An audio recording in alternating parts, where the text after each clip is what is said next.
I'd like to call to order the work session agenda on Monday, 4:30 p.m. Just to remind you, there's a regular meeting that will begin at 6 o'clock following this. And we're all present but Wally, and she will be here in 5 or 10 minutes, I think. She's on her way.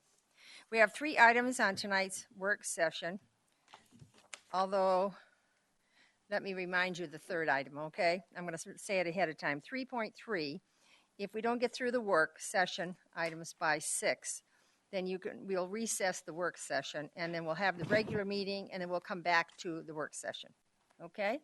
And if I forget, remind me. All right, thanks. All right, the first item is to provide the history and current status of the Yuma Road Bridge CIP project. Bob Beckley, Deputy City Manager. Good afternoon, Mayor and Council members. We have before you tonight just to bring you up to date with some information that we learned just recently within the last few weeks. And I wanted to give you a little bit of the background because this goes back to 2003 and then going forward, the next steps that we'll be taking and answer any questions or take any feedback that you have during the presentation. So first, I have on here a copy of, this is a exhibit from the city's master transportation plan that was approved last year, just completed and approved last year by council. I did this for the future as far as what's planned for the road network going forward. As you can see, this is Yuma, as my finger right here across. This is City Center, the boxed out area. So according to our master thoroughfare plan, or the functional class designation for Yuma, it's referred to as a scenic arterial. That's the current planning of the city. What that would look like in the future at build out, it would be a 4 to 6 lane landscaped median with 2 bike lanes and detached sidewalks. In the master transportation plan, we had, if you recall, short-term, mid-term, and then long-term improvements. Yuma, the improvement of the section that we're speaking with tonight, and that is the Yuma over the Bullard Wash, was not programmed in any of those phases, in any of the short, near, or long-term phases. That was in the way of background. I'd like to move to the presentation tonight. The existing condition is a 2-lane roadway. And what this project back in 2003 envisioned was widening that, or actually reconstructing the 2 lanes to a 3-lane section, center left-hand turn lane, and 2 through lanes in either direction. Bike lanes, and it also would include a raised median at the intersections, storm drains and median landscaping, and a traffic signal at Bullard.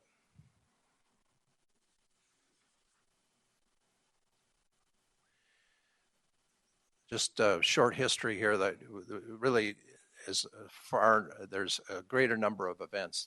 This really, there was a lot of communication over the last 15 years that has occurred. I picked out the highlights as it relates to MAG involvement and also ADOT communications. In 2003, the project was started with MAG designating $746,000 of federal funds for the design of this project. In 2009, the city's 5-year CIP still did not provide any funding for the construction of the project. Construction funding of the $5.2 million was shown in the unfunded years beyond the 5-year CIP. As just if I could step back, in 2003, at this point in time, it was common for cities to have the project done in 2 phases. First, the design would be approved by MAG and also then by ADOT. At that time, you didn't have to designate the year that you would be building the project, but still federal regulations came into play, and that basically is a 10-year window. So In 2009, Bob, excuse me. when do we think those federal regulations came into play? Before that or after that first agreement? Though I'm not sure when the current regulations were in place. I don't know if they were in place at that time or not. The information that I provided in the COAC is what the current Okay, regulations all right. are. Joanne? Bob, just for remembrance, so you say in 2009 it was not in the 5-year CIP. When we hit the recession years, I mean, prior to 2009, we had quite a huge CIP. Would you tell her to No. quiet? Tell Hold her on. we're in a meeting. Okay, yeah. So we did. We had pages and pages of the CIP at that time. And then when the recession hit, I mean, we went down to like a single page practically worth of CIP. So I'm not surprised that it was not maybe on the 2009 CIP, but prior to that, between 2003 to 2008, was it on the CIP at some point? Do you know that? Actually, it was not as far as the construction was. And the reason it wasn't is because the design had not started at that point. We had the early earmarking of the funds in 2003. So from 2003 to 2009, that money, the project was basically on hold. And as you can see on this last bullet, they went for a categorical exclusion. That's what has to happen before before the design is completed. So we weren't even to that stage of programming the cost of the construction in 2009. I see. Okay, thank you. So as I said, that really takes care of the last bullet there, the ADOT, who then processes the categorical exclusion, allowing the project to proceed, was given that information. Then later in 2009, the environmental section submitted the project to the Federal Highway Administration for approval. In 2009, December, the mayor and council adopted a resolution accepting the right-of-way for the project. And then, and this is where the recession came into play, the project was, in essence, going through the design stages and completing the design, nearing the completion of the design. And in that period between 2009 and just prior to 2013, early 2013, the design plans were finally completed. So we have a complete design for that road improvement bridge project. In 2013, in October, ADOT, because we were coming up on the 10-year anniversary of the original obligation of the funding through the tip of the MEG, they began to ask for what is the status of the project? When do you anticipate building this project? And we recognized, one, what the limitations were in terms of time allotted for that. And what our approach is to try to indicate that it wasn't in our current CIP, as far as the next 5-year CIP. Beginning in 2014, we began to look at a 10-year CIP. So what we did in the fiscal budget preparation last year was to put that project into the fiscal year 14-15 budget with a appropriation or an amount in 2019 to 2024. So if you recall, the budget had a specific 5-year window, and then any projects that were in the second 5 years were bulked into that 5-year range. That's how our budget presentation occurred last year. So in that window of 2019 to 2024, we put $1 million. That's not enough to build the entire project, but it was intended to provide some good faith, if you will, to the state, to give them something that they could then go back to the feds and say, well, they're not programmed yet, but they soon will be. Go ahead, Joanne. So we knew at that time then that we had a timeline window that we needed to satisfy of that 10 years? We knew that there was the window of 10 years. However, we believe that it would require ADOT to make a request for extension through the Federal Highway Administration. That happens from time to time. When we came to this year, and they ask again, the $1 million doesn't seem to be adequate to build it. When do you plan on building it? And we said we're going to work on it in this budget year. And their patience, I guess, ran out. So at this point, they said we can't explain to the federal government why we still are holding on this money for the eventual construction of this project and also the design fees that were incurred. So, city, you have to. This is what the de-obligation letter stated. You have to indicate when you're going to build this. If you're not going to build it immediately and commence with the construction projects, we're forced to de-obligate the funds, which means they advise the federal governments that these monies will be returned to the federal government coffers. So with that, where we're at today is they have indicated to us that they are going to invoice us for the previously expended funds that we used to complete the design. That number is $413,780.32, and we're awaiting that invoice.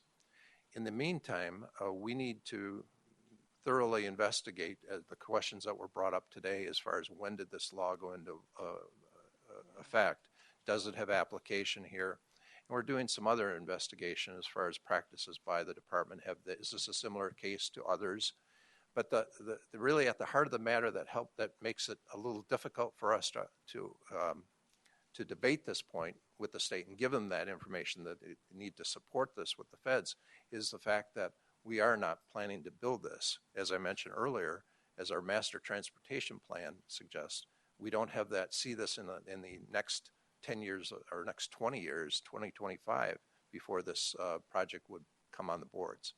So we have a little difficulty in extending it out. So we're at the point of we don't have the invoice today, but we need to provide the financial capacity to pay this in the event that it works out that we are obligated to pay this. Sherry?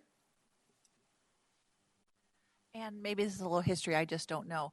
When we originally, like Joanne was saying, that there were pages of CIP projects, when we asked for the design, the money for, and paid that money for the design and got that money, when was it slated to be built? When did we say we're going to design it, we're going to build it when originally? I know before the recession. It was undefined. You take it at two separate actions. The first action was just to simply complete the design, and then in the intervening years, then you come back with your actual program that. We had it in the tip to build, and that was in the tip, I believe it was 2009, I think, the 2009 to 10 period of time. Then it was programmed into the tip, not funded, but programmed as far as the regional transportation plan.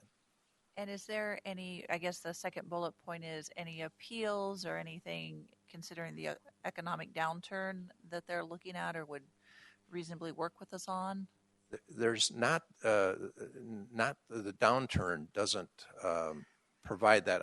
I tried to explain really where we were at financially with this project and also going forward in terms of the need for this project. They weren't very sympathetic, but the issue that is at hand is there's some language stating that the right-of-way has to be acquired and constructed or constructed. So what we really want to pursue is the fact that we have right-of-way that was completed, accepted by the ADOT, gives us one leg to stand on. We need to provide, there's also a regulation that projects cannot go in excess of 20 years. So 20 years would put us out to 2023. So if we really pursue that point, I feel that we may have to build it before 2023. So we're looking at the $400,000 for design services.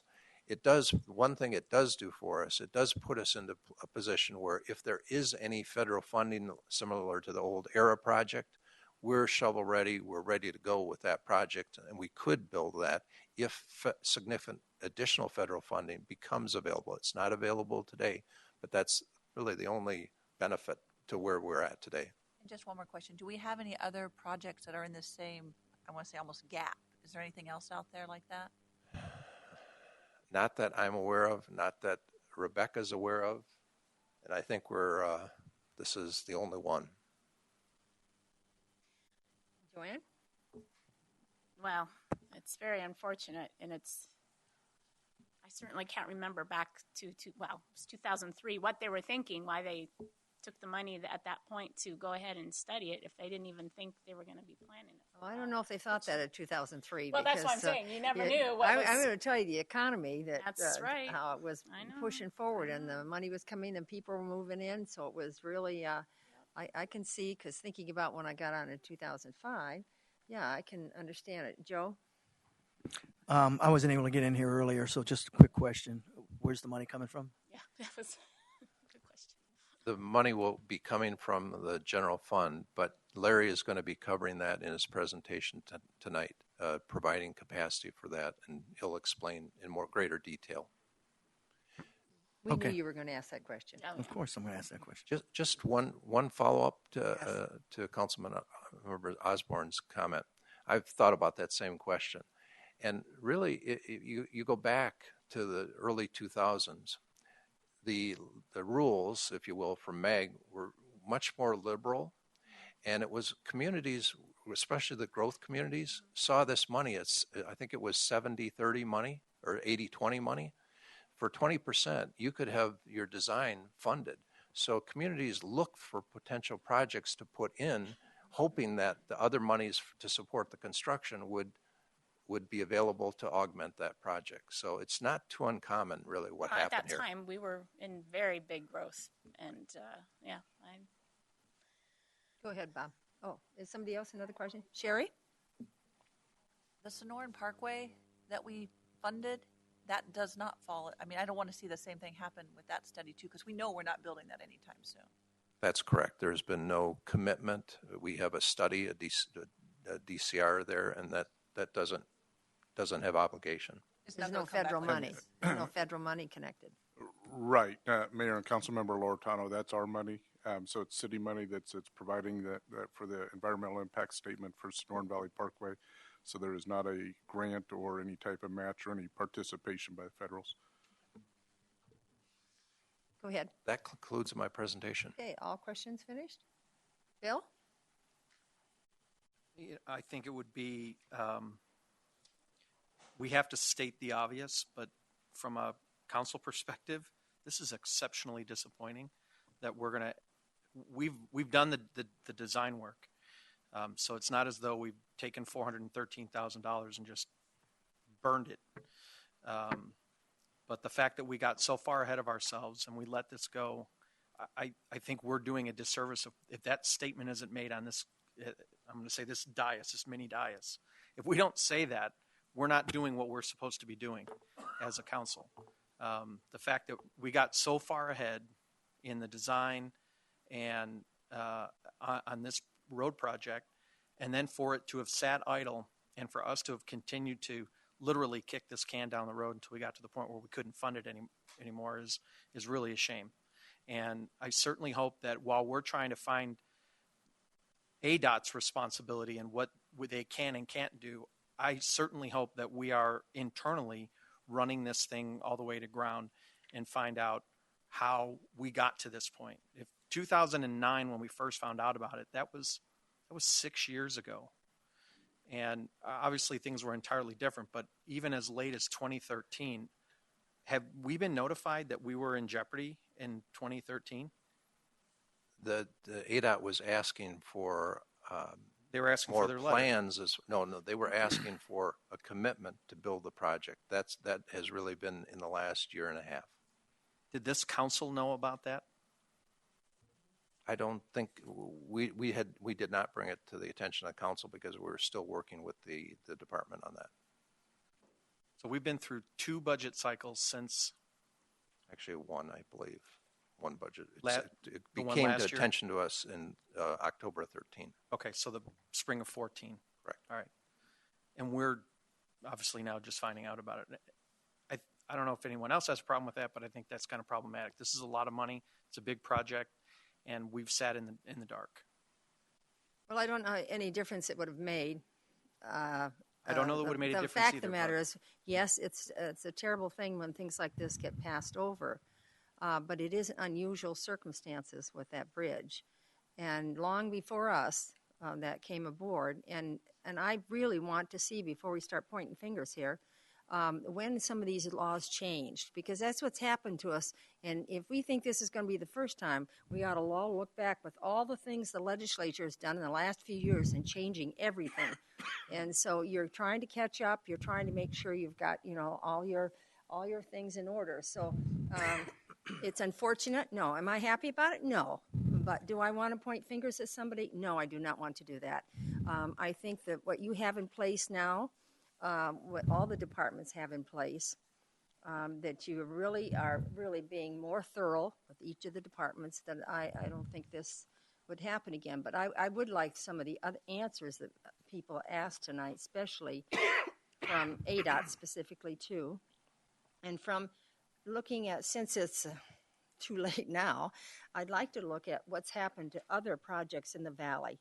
Because it wasn't just Goodyear then. If we look back, there were a lot of people with a lot of big projects. So I'd be curious to know if the other cities have experienced this.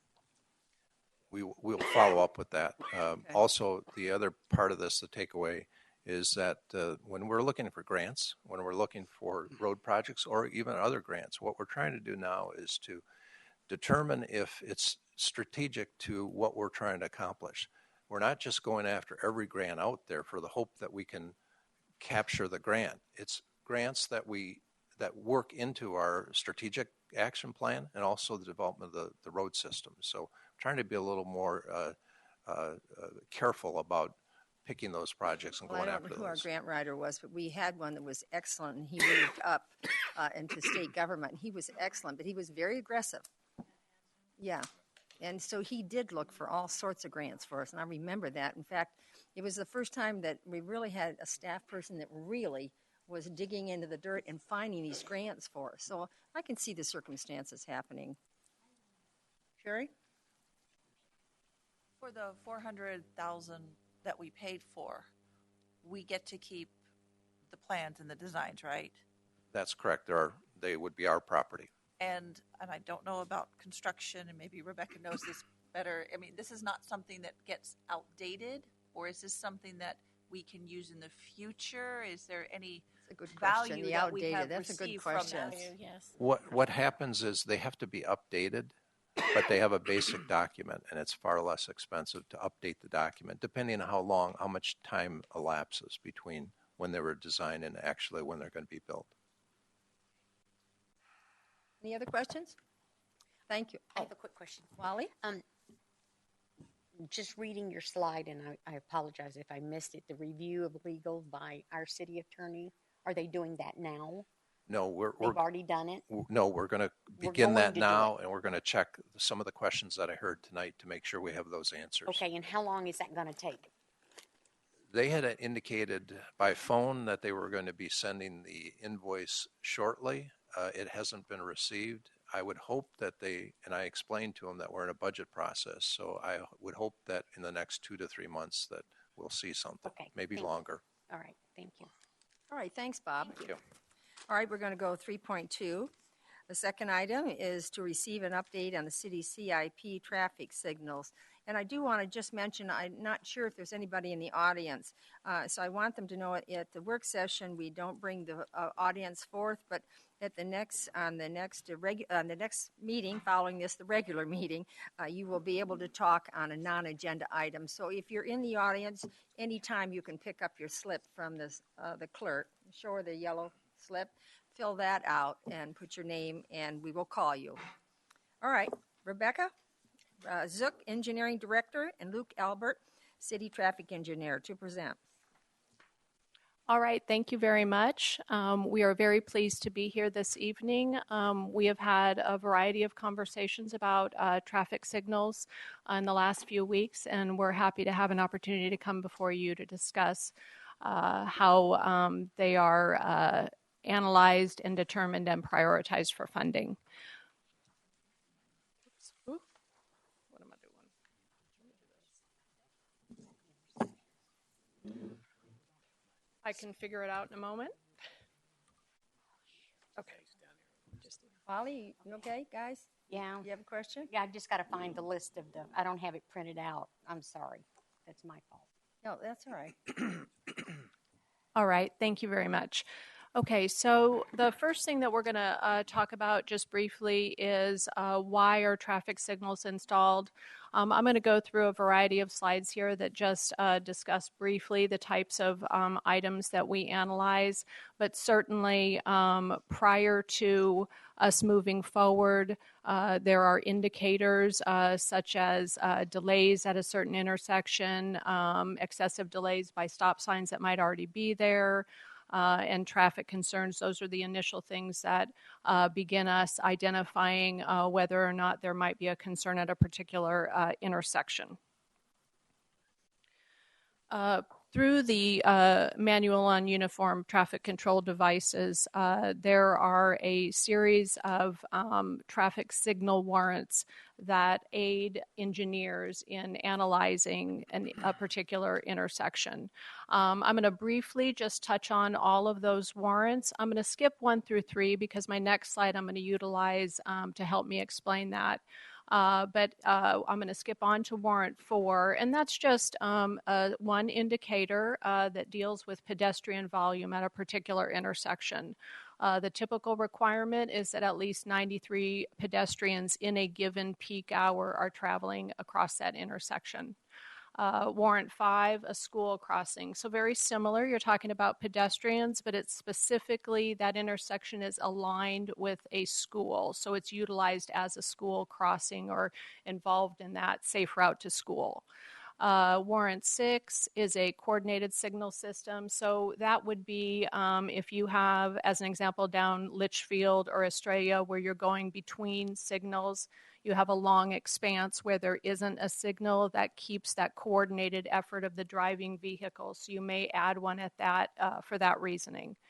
Then warrant number 7 is crash experience. The information that is within the manual is that there are at least 5 crashes, and those crashes should be correctable with a traffic signal in a 12-month period. Finally, you have warrant 8, which deals with a roadwork network, which is what you have mostly throughout the city. So you have 2 arterials or larger roads coming together. That's the roadway network type of signal installation. And then finally, warrant 9, intersection near a railroad crossing. Both warrants 6 and 9 are not commonly used. We usually are looking at the other 7. And then let me just explain, I'll jump back to the hour warrants. The peak hour warrant, which is number 3, just to give you an example, if you're looking on the bottom axis, that gives you your traffic at the major street, the number of vehicles per any given hour, and then along the y-axis is your minor street. And so you follow the plot, and I'll just give you an example at 700 vehicles on the major street. If you follow that up to the 2 lanes on the major and say 1 lane on the minor, it requires 400 crossing vehicles. So that's just an indicator to help you identify when you have traffic that meets, say, 700 coming from the major lanes and 400. That tells the engineer who's doing the analysis that that's a reasonable expectation for a signal. You have something very similar for the 4-hour, similar on a graph, but the numbers are lower because it's a 4-hour warrant, means within those 4 hours, they're looking at those particular numbers. And then 8-hour is similar to that. They actually use a table, but again, it's less restrictive because they're looking over an 8-hour period. Whoops. There you go. Okay, so now what I'm going to do is I'm going to jump over to the 9 signals that we are looking at and assessing here in the city of Goodyear. There are two other ones that aren't on this list because they already have signals at the intersections installed, but they're not turned on. So they're not part of us making a determination of the traffic signal program and whether or not one needs to be installed there. It's already there. We just need to be able to turn it on when it becomes necessary. And so what we've put together here is the green is showing that it meets a warrant. The yellow is saying that we've met at least half of the warrant, and red saying we have not met at least half of the warrant. And this is just a way for us to look at which signals we're getting close on. So Human Canyon Trails, that's the one that is currently in this fiscal year to be budgeted. It's the one that is 75% funded by a developer and 25% by the city. So that's in the proposed in FY16. And then Elliott and San Gabriel is the one up at Star Point that we've looked at. And then we've talked about a number of these recently, 158th Avenue in Van Buren. That deals with a project we're currently evaluating. Joanne has a question. Mm-hmm. I'm just out of curiosity, and I'm sorry you're going over each one of those, but growing up in the Valley all my life, I've seen the growth and the impacts of traffic and intensities and unfortunately car accidents. But way back then, I suppose typically you saw where an intersection was going from a three-way or a four-way stop sign type of situation that then you knew someday it was going to become a signal. And sure enough, down the road it does. Do any of these have that scenario where you're starting with, four-way stops or three-way stop signs to begin with before you hit the point of saying it's needs that? Or when does that really become no, you don't want a stop sign here because it's an atrial? Or, can you give me a little bit of background? After you finish going over this, give me a little background on how that works too.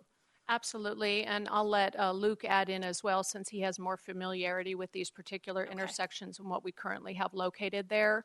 But doing a stop sign analysis is also a different analysis because what you're looking at is you want to have the two approaching traffic, we'll call the major and the minor, to be similar because you don't want to have one, say for instance, the Elliott and San Gabriel.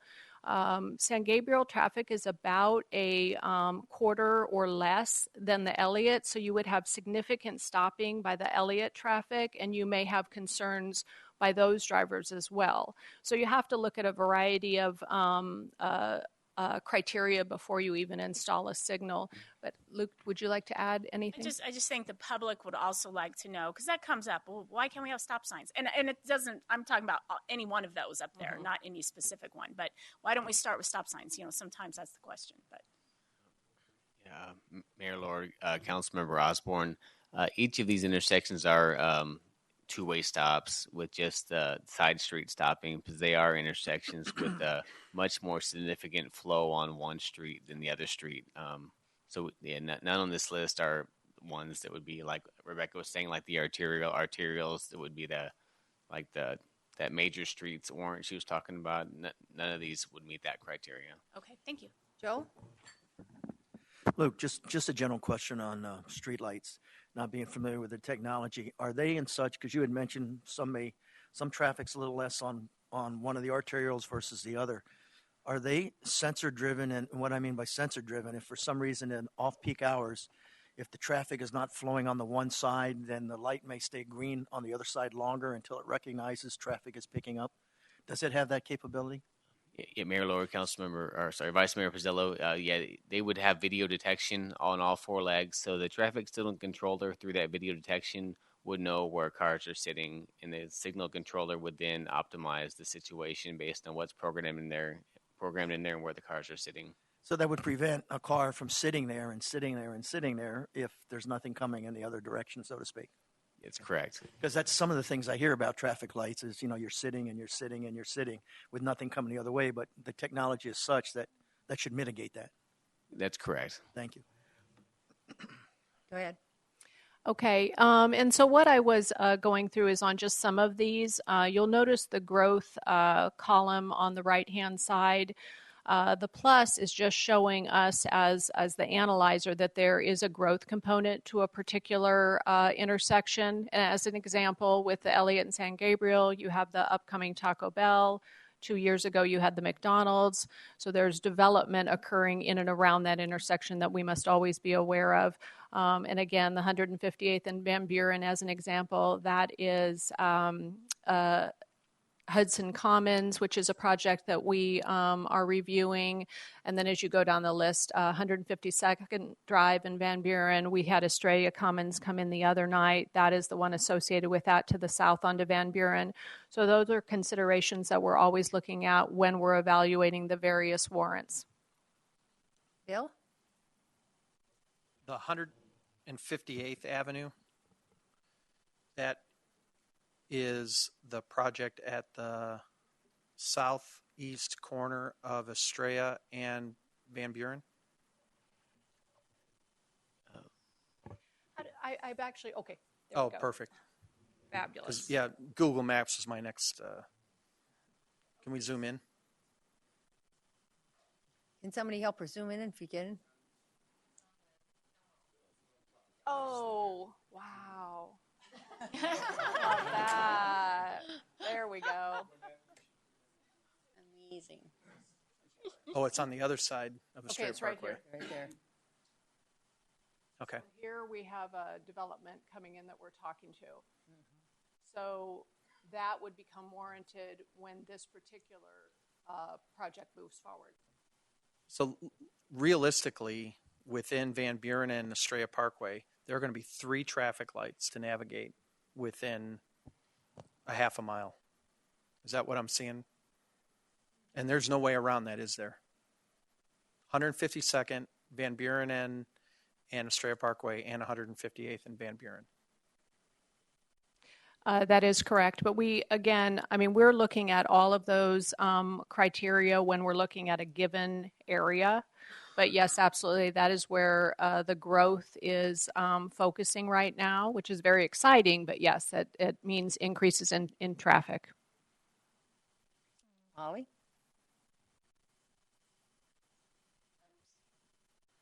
For the 158th in Van Buren, where the development is coming in, is there going to be split costs between the developer and the city to put the light in? Yes, So we've that already. we're not footing the whole bill. Yes, Councilmember Campbell, we've already had that discussion with the developer. All right. And what about the other intersections? Are we talking to all of those developers as well of any projects like the Commons area? And That is always one of the comments that we will provide when we review their traffic impact analysis. And if in fact their development contributes to the traffic that would require a traffic signal, we begin having those conversations as early on as possible to ensure that they understand the cost associated with their development. and that they are going to pay for that cost. Correct. Oh, great. Thank Correct. Bill? I see Goodyear Boulevard on there.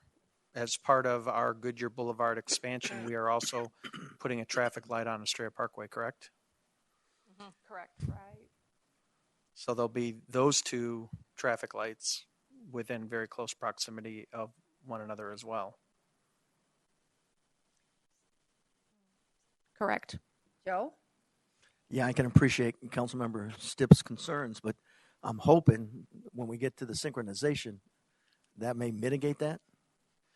Hoping. You go ahead. Luke? Yep, Mayor Lord, Vice Mayor Pasillo, those would be coordinated with the other adjacent traffic signals. We had that problem on Bullard. Yeah, I know. For a long it's- time, and right. and so we had a lot of, but we didn't have the underground ability, and so we didn't have the money, and so we finally have gotten that settled, right? And I think you showed us a map one time of all the recent ones now that are working, that are on timers, so and that you're really able to control. Yeah. Okay. Well, and if I could just add to that, as you see the fiber programs that come in, and we're talking about the various construction along some of our right-of-ways, that is what we're doing, is connecting all of these lines and then running associated conduit down the right-of-way so that when additional lines come on, we'll be able to connect those as well. Although I do think it's a traffic slowdowner. I mean, if I can put it, it doesn't look very good English, but I'm going to tell you the way they come down the Billard Road, I've seen people going 50 and 60 miles an hour. And so and we never seem to be there to catch them when they do it. So I think sometimes, I know it's irritating for people, but it does slow traffic down. It does make them be more careful. Sherry? Rebecca and Luke, I want to thank you for taking another look at the intersection up by the Star Point, because the residents, I'm sure you've heard a lot, and I've been beating the drum, so I know I've been telling you guys that. But my concern is we've been seeing it deteriorate, and I don't mean that in a bad way, but it just seems to get more and more unsafe. And now with the Taco Bell and the Star Point, the pedestrian traffic will increase in a couple weeks when the Star Point opens, and we've got kids going back and forth. And that's been the concern, because it's not really like a good four-way stop, because there's an in from, and nobody really knows who's supposed to go on the, that's the problem that I get. You've got all those different lanes, and no one really knows if I'm turning left, am I first? And there's a lot of near misses. So I do appreciate you taking a look at that. My other question is down on Vineyard on Estrella. That's a really bad curve down there, going there. And I know it's not up there yet for the warrants. I know we've talked about other options in the bridge. Is that an area, one time, while I know even a traffic circle, which I'm not a fan of, was mentioned for that area. What's the plan for that area? Because I know there's some future development down there someday. Mayor Lord, Councilmember Loretano, you're correct. There's been several different options looked at, and actually right now the county is undergoing a master plan for their transportation for the park located right there. So we met with the consultant for that project, and they're actually looking at some different options for that intersection they're going to bring forth. So we're right now on that particular item, we're looking forward to hearing their recommendations and see if there are some options to maybe possibly shift the intersection a little bit or do some different things, since it's county property around there, and we're certainly optimistic that they'll come forth with some recommendations that So like can a be partnership, beneficial. you're saying, with the county, we do that intersection and share the possibility? I would imagine, but right now we're just in the planning stages to see what. I just want to throw it out and say something, just in case a county official happens to be in the audience or listening. I remember that was being developed at one point when all that was, and there was talk about different ways to kind of calm that traffic. And I know it's not going to be developed anytime soon. So, Question. Joanne?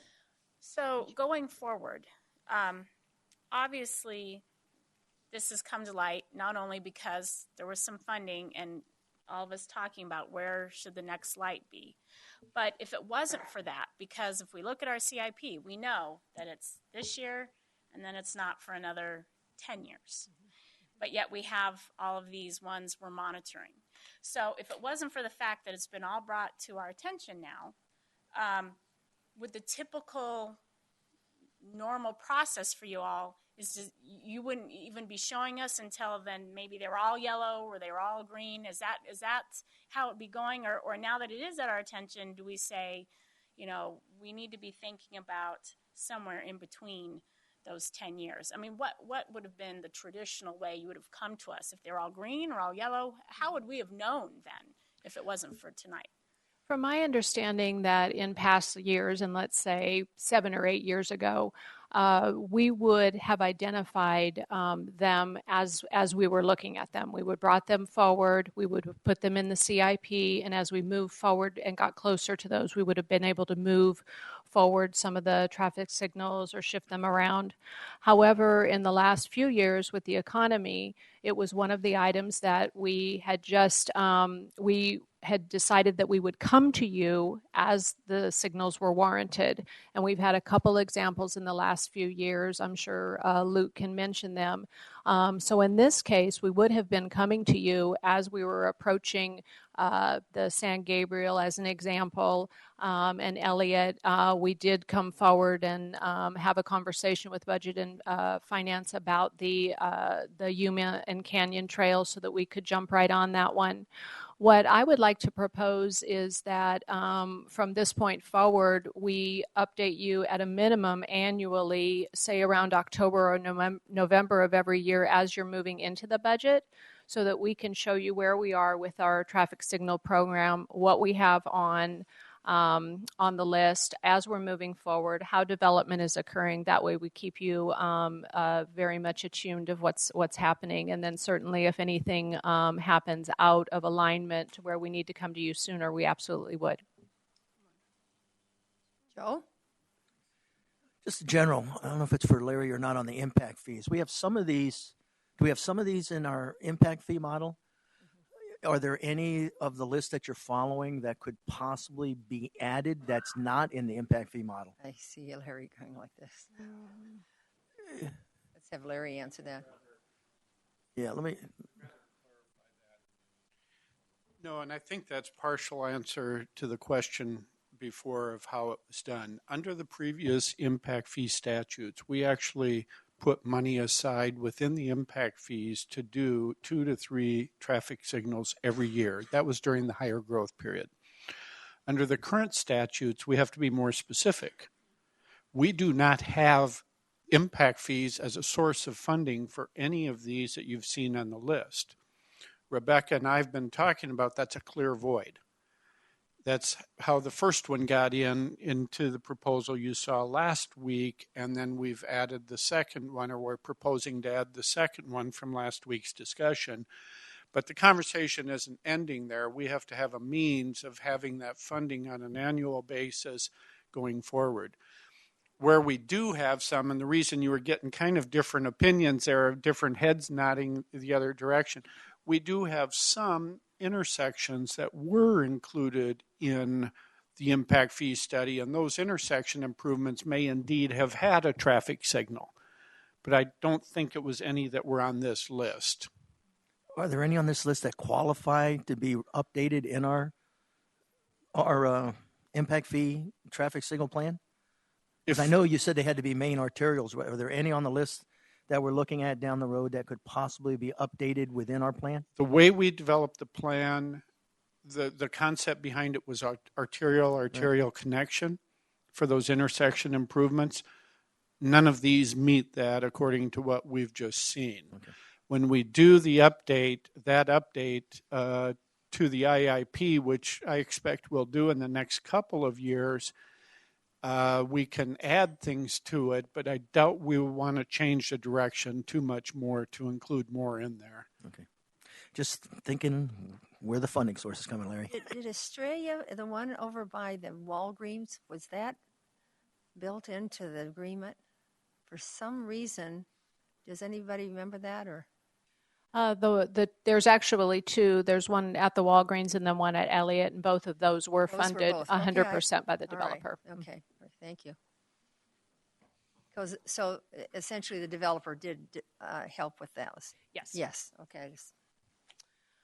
Okay, and then again, we've somewhat discussed this. Currently, there's no ongoing funding for traffic signals. Projects are requested as warranted. However, the recommendation is that in FY16, we do propose 3 traffic signals.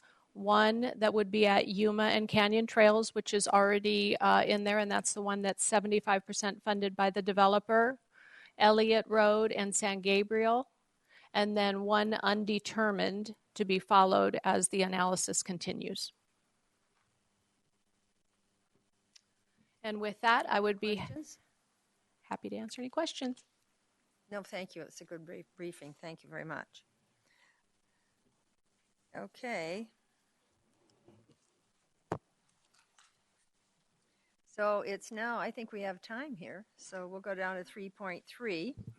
To receive information on and discuss the estimate fiscal year 2015-16 revenues and expenditures. This is a continuation of the April 20th, 2015 council work session.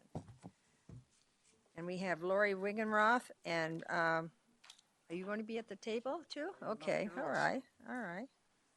Go ahead. Thank you. We're going to pick up where we left off last time with the enterprise supplemental recommendations. And again, we're going through basically what we're proposing we move forward with at this point in time. Okay. So we'll start with sanitation. They include there's several recommendations in the sanitation area, several increases in their base budget. The most significant being the annual increase that's called for in the contract based on the number of households or units being served, and a inflation factor that's built into the standard agreement. In addition, in sanitation, 2 of the 4 positions that are being recommended are in the sanitation program. The first is a sanitation worker. And that position, if you'll recall, when they talked to you about their department-based budget or their department efficiencies, they talked about that it's much more efficient to use full-time staff rather than temporaries. And so this is converting the use of a temporary to a full-time position to improve the efficiency there. The other position and some additional costs are associated with the container part of the contract.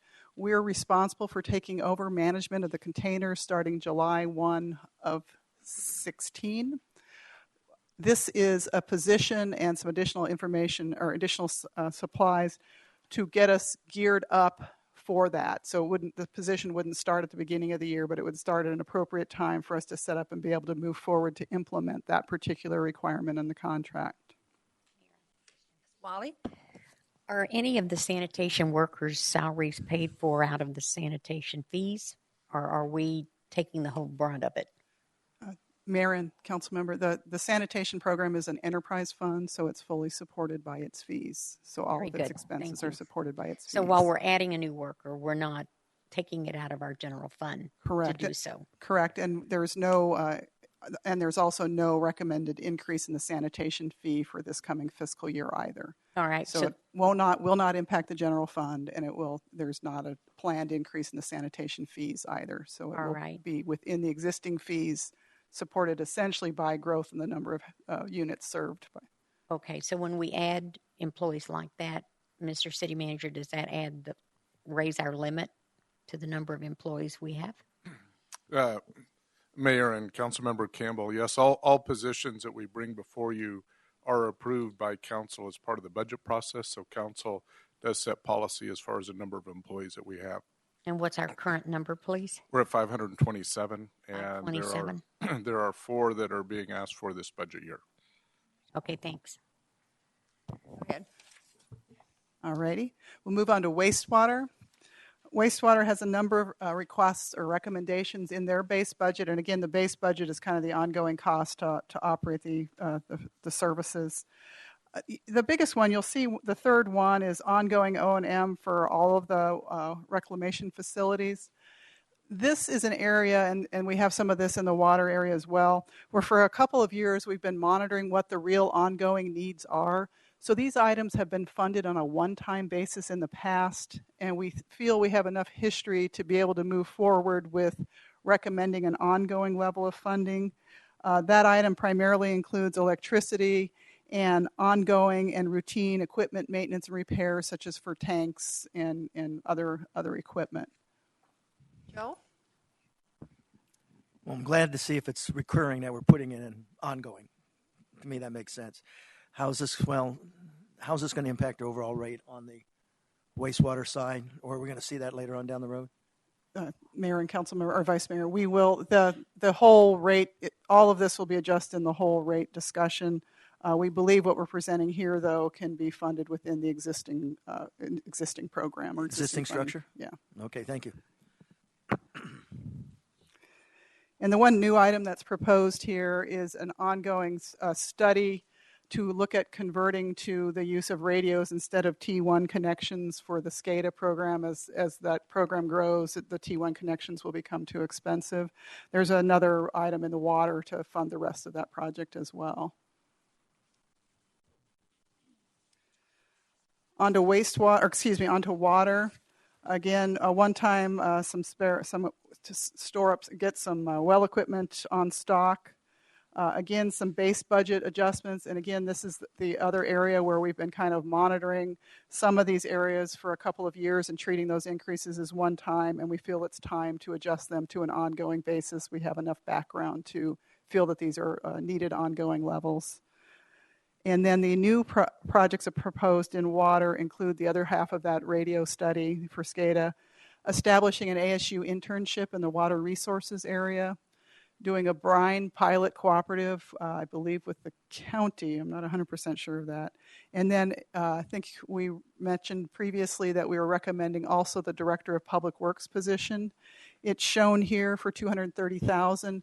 That cost is actually spread between all of the funds in the Public Works Department, so it would be 25% each: general funds, water funds, wastewater funds, and sanitation funds. Bill? There's got to be a breakdown of that 230.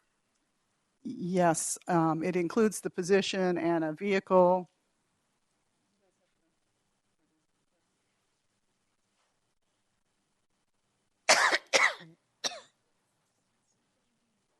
Is there anybody here who can address that, Bill's question? Yes, budget staff Okay. is going to help out. Thank you. Yeah, because this looks like we're paying somebody $230,000. No, Yeah, and I think Bill has a really fine point there. You know, when we see those type of things up there, we might want to have a point A or one underneath that, just explaining what that amount of money is. Because somebody looks at it, that's exactly what they're going to think. And they're going to say, I'm in the wrong kind of business. Well, that and Change if they positions. decide not to listen to this presentation and That's- just view the slides, Yeah. that's exactly what this looks like. Yeah, I agree, Correct. Bill. That's ongoing. Yeah, So- that's a good catch. I think that's good. Go ahead. So the position with the fully benefited cost is $200,000. There is a $26,000 vehicle, and then I'm sorry, 26 what? $1,000 vehicle, Okay. and then just about $3,500 in computer, the computer equipment for that position. Any other questions on this? That didn't help. Joanne? So that position is a $200,000 position? It's the base salary for the position at the market is $137,000, and then it would have benefits. No, that doesn't add up. Benefits are $55,000. Pension, health insurance. We assume when we create a position, we assume the most expensive health insurance options would be elected so that we aren't short on a particular budget. But it would include all the Social Security, Medicare, all the taxes that the city is required to pay, the pension expense, the health insurance, dental insurance, those types So of if you things. put that, a lot of those on any of the employees, then you come before us and you put down, you would have to you put all of that underneath theirs. Okay. all right. Correct. It's fully benefited. Sherry?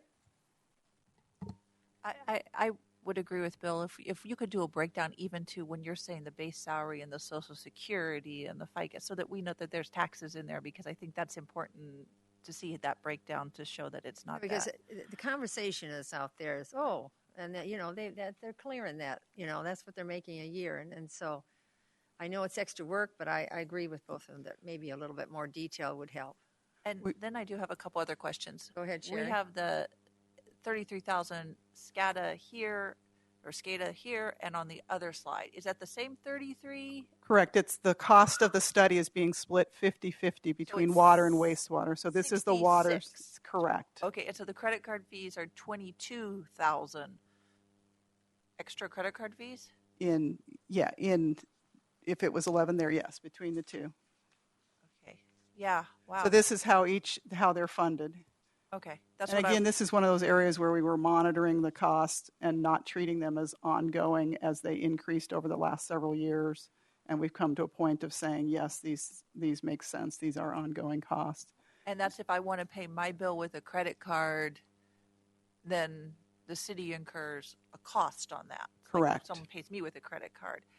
Do we give discount? I know you can't charge the fees back, but can you give discounts for cash to encourage people to pay with another form like they do at the gas station? Just curious to save us some money. Yeah. 'Cause that's With where our- they do it.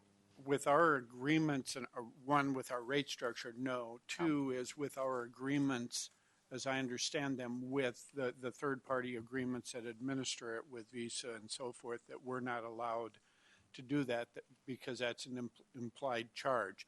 After we go live in our system in phase 3, or as part of that process, we'll be looking at our whole credit card process, but not until then. And that's, yeah, I appreciate that. I remember asking you that a couple weeks ago. You need to be looking at this. That's a very competitive business to find those rates. Mm-hmm. And then I have one more question on the cap water order.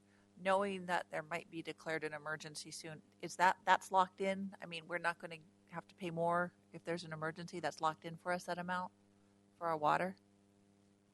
Mark, can you come and address that? Because they were saying that there might be a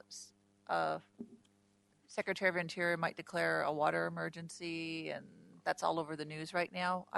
Our rates won't go up. We're locked in, right? The rates are locked in currently when you order your water. However, if there is a declared emergency, a shortage on the river that impacts our CAP water, the amount that CAP is able to deliver, then the rates would go up and they'd reconcile at the end of the year. So to your question, the rates could go up, and we would know that, though, based on the Secretary of Interior working with the CAP through the Bureau of Reclamation ahead of time. If something happens and we can change the amount we would like or anything, if they go sky high or something. We'll have to plan for that. If we know that there's going to be an anticipated shortage, let's say, of 50,000 acre feet, we can calculate the additional costs that would be incurred on all water orders for the entire CAP customer base. And we would know what that would be. We'd be programmed. Should additional shortages happen in the year, though, they would reconcile again at the end of the year by March, and they would have then a refund and or we'd have a new bill that could potentially come at us. Bill? Mark, we're in a situation for this current year, though, that there's a savings this year, correct? That is correct. So I think there's more to that story that we may want to share. We ordered cap water last year, and we got it at a better rate than we thought, theoretically. Did we get as much as we wanted to, or do we get a little bit less last year? Can you go into detail on how does that really work? And it's a year in arrears. And Sure. So when we ordered our CAP water order, we ordered 7,229 for 2015. Previous year, we ordered half of that, about 3,500 or so acre feet.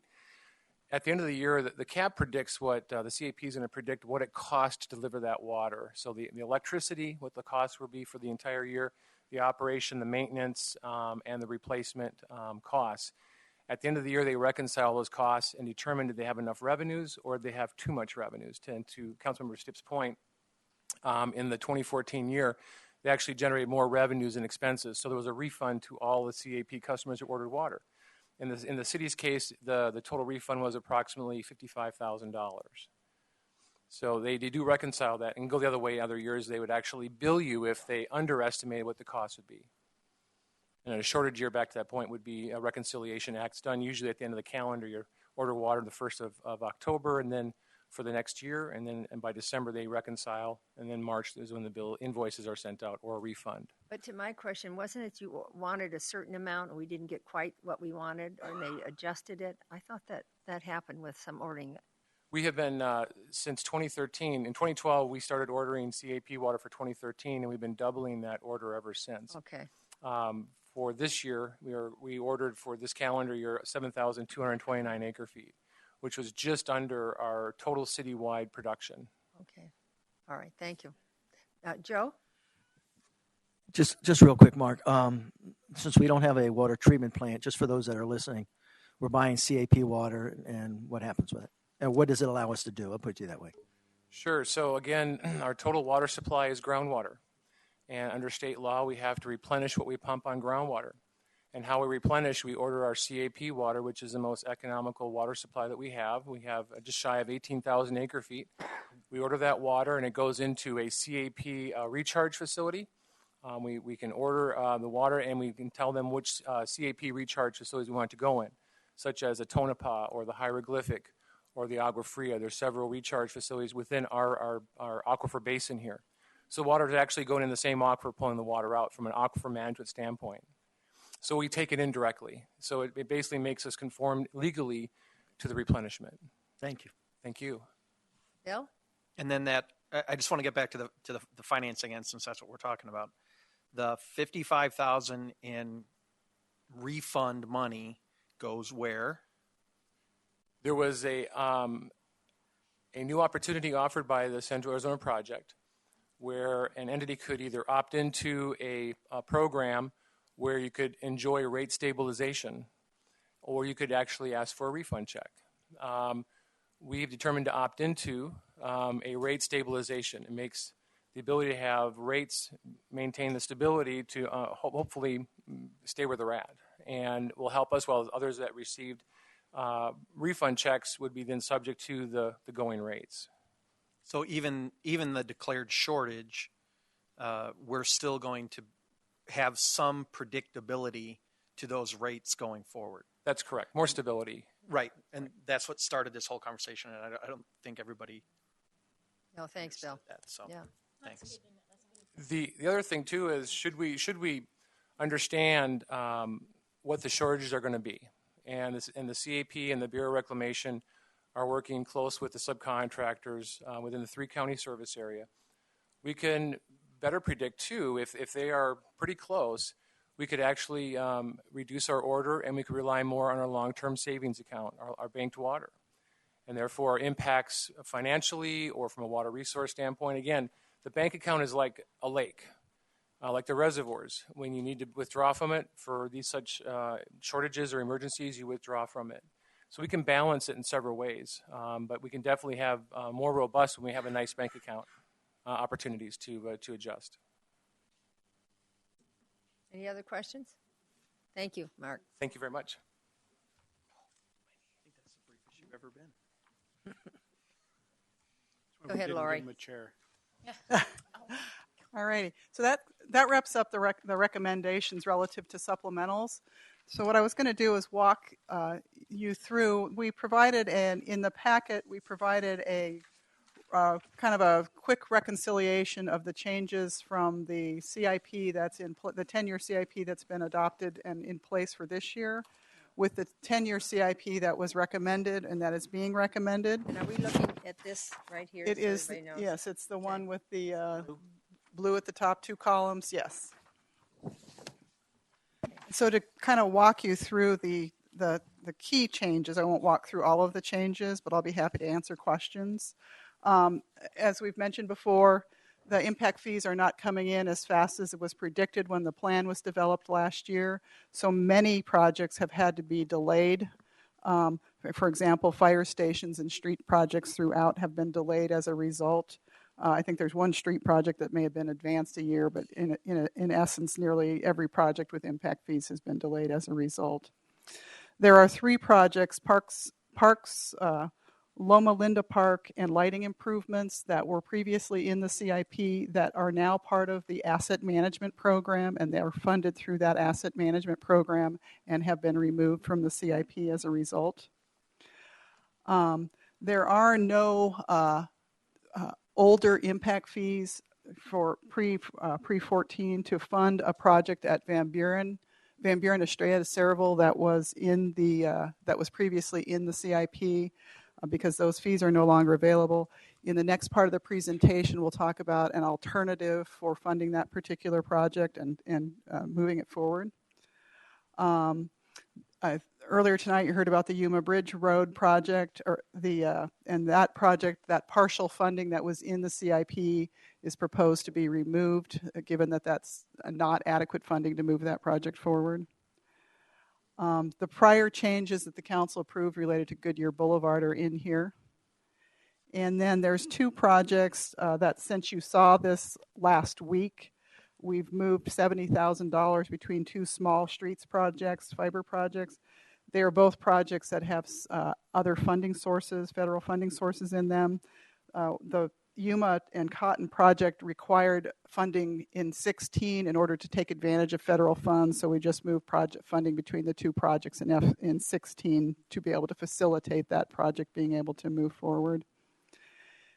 The other list you have is an updated list of the 10-year CIP, And I just wanted to identify on that for you that there are some new columns on that particular document. After funding source, there's a note about if there's other non-developer funding included, so essentially grants. We didn't have adequate time between last week and this week to be able to identify all the projects that might have developer contributions as well.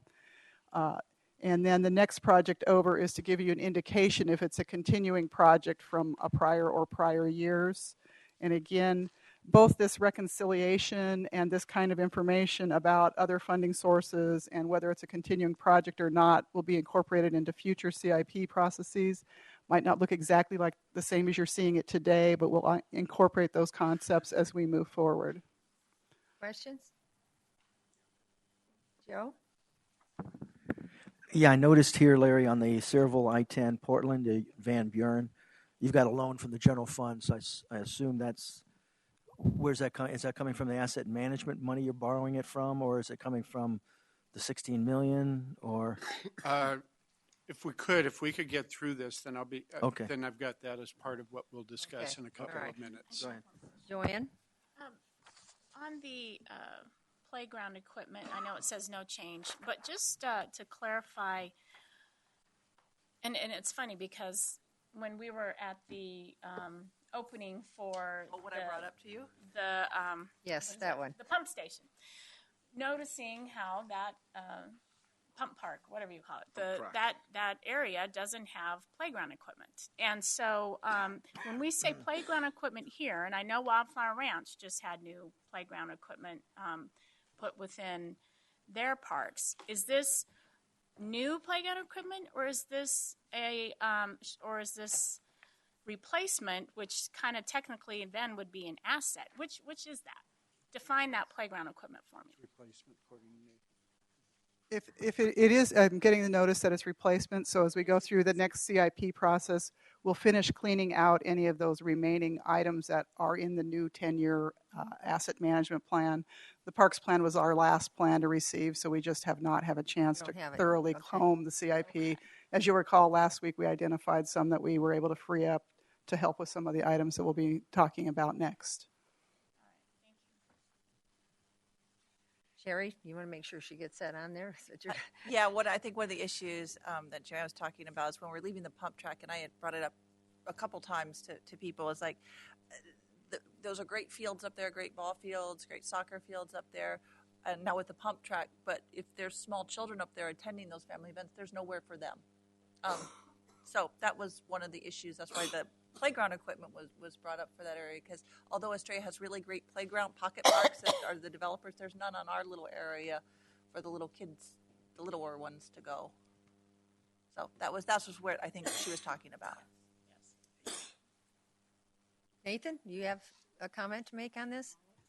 Money. Of course. Yeah. All we have to do. Thank you. Plant the seed. Mayor, Councilmember Loretano, and Councilmember Osborne, the playground equipment at Estrella Foothills Community Park was actually planned for phase 2 of that park. And so there are improvements that are forthcoming down the road as we start to collect our impact fees again once the phase 1 is paid off. And so there are plans for a phase 2 to that park. And so that is impact fee available, that park will be? After it is after several years. We have some impact fee commitments right now that require us to repay the developer for phase 1. Okay. Thank you. Anybody else have a question here? All right, go ahead. Okay, if there's no other questions, I'll hand it over to Larry. Okay. What we wanted to do this evening, next week we're presenting a balanced budget. Up to this point in time, we're just presenting a bunch of pieces and have been for the last 5 or 6 months, just kind of pieces of the puzzle. Next week we're going to be presenting all of it together. We've had a lot of discussion. We've spent a lot of time. Some of you may recall last week we spent a little time talking about the budget, around 6 hours, if I remember right. And we went through a lot of them, got some great feedback from you, and have a pretty good sense on virtually all of the budget. However, there's a few items there that we don't think have been vetted completely with the city council. We're not sure where we would have it today is where you want it. So I really wanted to throw those items out to you so that the discussion could be held. And they're on this screen. And so I'm going to go through them one at a time, but then it's kind of looking at them of either what's missing on this list or where we aren't in the right columns. I will tell you that where we have these in the columns, we believe we can present you with a balanced budget. Now, there's a lot of detail to build that budget, and that's why I say we believe. We've been tracking it all along, but the devil's in the detail when you add the thousands of line items. So some of this, the undesignated asset management, we had $2 million that we were talking about including in the fiscal year 16 budget, originally talked about it. That is funding that is not programmed on any of the specific asset management programs that we've talked about. We have several areas coming in that we haven't seen all of the information on. One is facilities, and then we've got police and fire. We've got some information, but not all of it.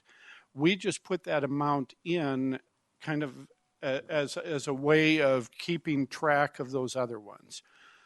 At this point in time, we've labeled this as not being in the fiscal year 16 budget. None of that money would be spent during fiscal year 16.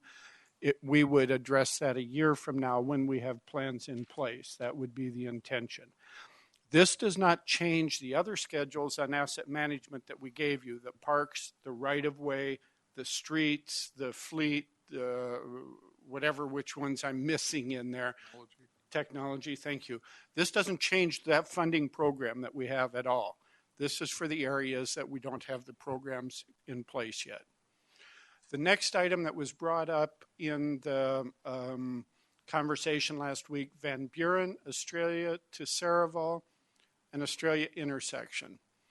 That would be funded in fiscal years 16 and 18 under this proposal.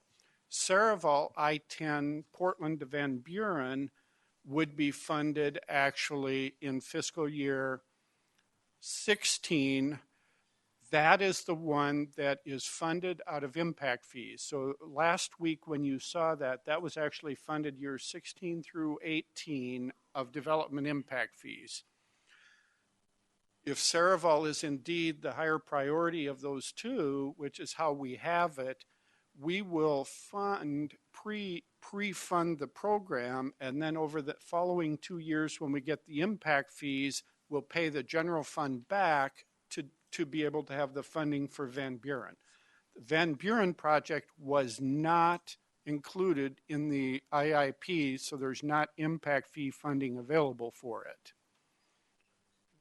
That was my earlier question, Larry. Where's that cash coming from? Are you borrowing it from the $2 million undesignated, or is it coming from a fund balance somewhere in the general fund? As we're doing the balancing, I really don't like identifying all of these, but the reduction of the asset management allowed us to be able to do this without a doubt. Okay? So that you will end up paying that back at some point if you need that money. That will be a priority, I'm hoping. The $2 million? Or which I'm not Wherever sure. the money's coming, right, from the asset management. Yeah. My intent in the asset management is that we know with facilities and the other areas, police, fire, those general areas that we don't have plans for, we know there will be a cost that we will appropriate. This would have been higher than any annual amount of that cost. I'm expecting that next year we'll be able to come in as part of that program at a significantly lower amount, but it'll be more of an annualized amount.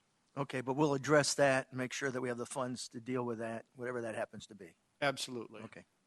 Bill? Larry, I've got two questions on the Van Buren area. First is I-10 or Portland Avenue, actually. It's not I-10, it's actually Portland, correct? From Portland to Van Buren, does that include signalizing and improving the intersection of Van Buren and Saraville? I will ask our engineers, but I believe it does, yes. All the way through that intersection, so we'll improve that and get the span wires out and drop a traffic light in there. Okay. Then the second, thank you very much. The second question is Estrella to Saraville. It says Estrella intersection, which I thought is already improved on 4 corners. Maybe it's only improved on 2. I believe what that is providing for is the addition of another turn lane when that intersection's fully built out. Is there a breakdown of just improving Van Buren, which is already 3/4 of the way there? I drove it specifically on Saturday. Van Buren is an abomination of an east-west roadway in this city, and we're not getting it to the standard until 2018. I just can't get my head around that. One of the reasons from a staff perspective we looked at that over a couple of years as opposed to right up front is to get a better dialing in of all of those costs. And you also noticed in the discussion there, one of the areas that you're referring to is the area where that's undeveloped right now that's being discussed. And part of that will be discussing the widening there of that particular road that involves that canal. So at this point in time, the costs, it's a $2 million amount, and I believe the $2 million is probably, I don't know, I guess I thought it was on the west half of that stretch, but I'm not sure I'm right on that. Yeah, so if Rebecca can address that. Yeah. Okay. So it wouldn't be the area where near Estrella, it'd be the area closer to Saraville where it's scalloped. Right. Okay. That's what the $2 million I think would pay for, not the area from 158th over to Estrella. That part I don't think is part of that cost. Do we have the ability, and we tried doing this earlier this year, this is the only reason that I'm even going to open my mouth on it, is we are using general fund money in the community center recreation complex for a project that isn't theoretically going to start being built until 2019. Is there an opportunity to take the funds from 16, use them for this road project, take the project from the road project in 18 and push it back into the community center, since it's not being built until the year after? We're pigeonholing the money. And I know you're not going to be able to answer that this very second. I'm rolling it through in my mind. I understand what you're talking about, and it's a very good question, and I think very creative in it. A couple of things that are jumping out to me. From a practical standpoint, you could take that 1.3 and possibly accelerate it.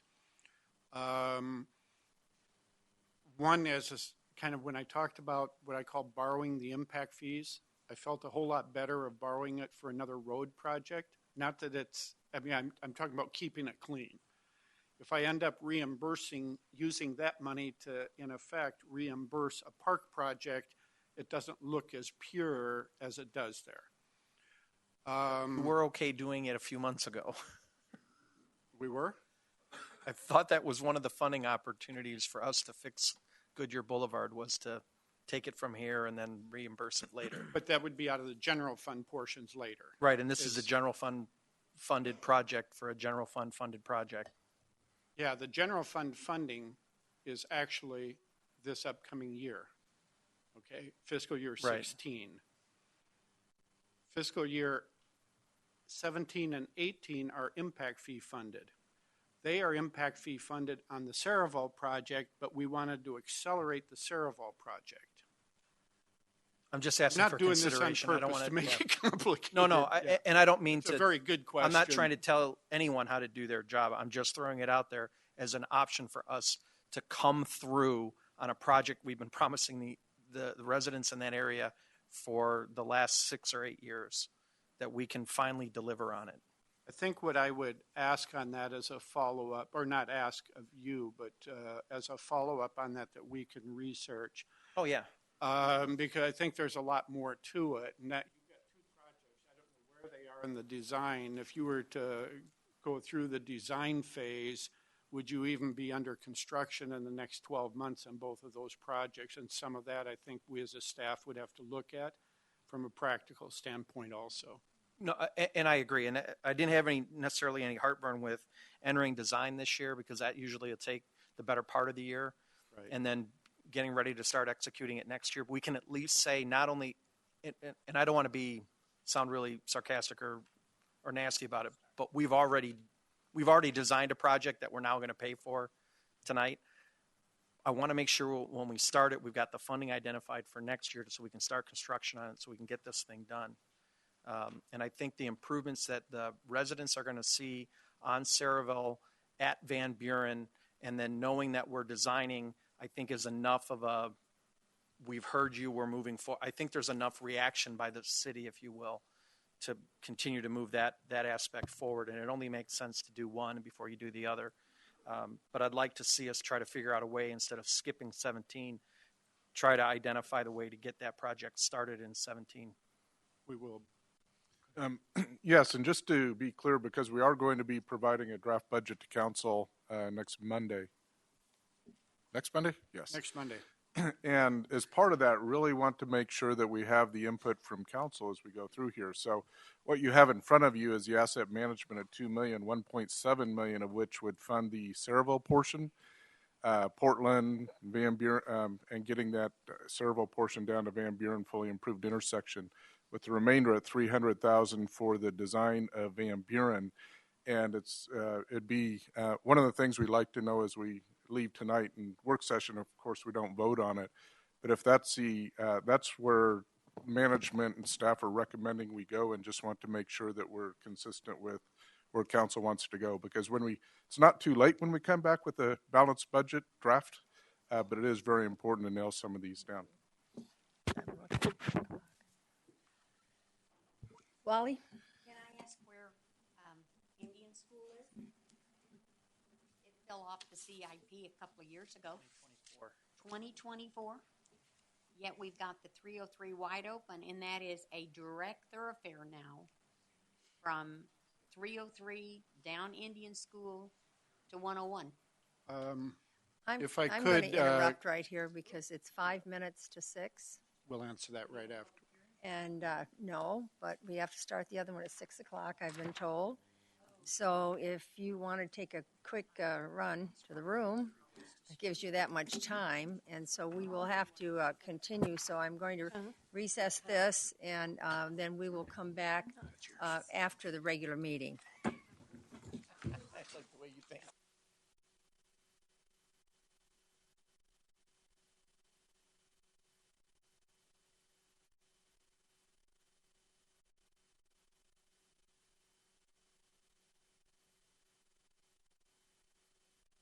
On the dais. we have a So break? are you all right to go right into it, or you want a break? Need a break. Go get some cake. 8 years this summer, in June 17th, and that's Hello? our council meeting. All of a sudden it just flared. Oh, she's good. All right, Larry, are you coming back up? So, So we'll continue the discussion And from Lori Wiggenroth, Budget Research Manager, and Larry, Lang. And I think I'm going to take the lead for most of it from All here right. on. Thank you. First, where we left off, Councilmember Campbell had asked a question, and I'd like to ask Rebecca to come up and address that question. who's on Indian School Road? Oh, yes, that's right. Yes, so the question, Councilmember Campbell, was in regards to Indian School Road and where was that in our CIP. So this fiscal year, FY15, we had $500,000 in the plan to build 2 lanes of the road with no medians. FY23, we have a plan to build 4 lanes, 2 in each direction with a median. In coordination with Sunbelt, the developer that owns the property to the north and south, we are going to be coming back here in May with an agreement where they will actually build all 6 lanes, so 3 lanes in each direction with the median, in cooperation with the money that we were going to be expending this fiscal year. I say that sounds like good news. So we're going to get 6 lanes for 400,000 or?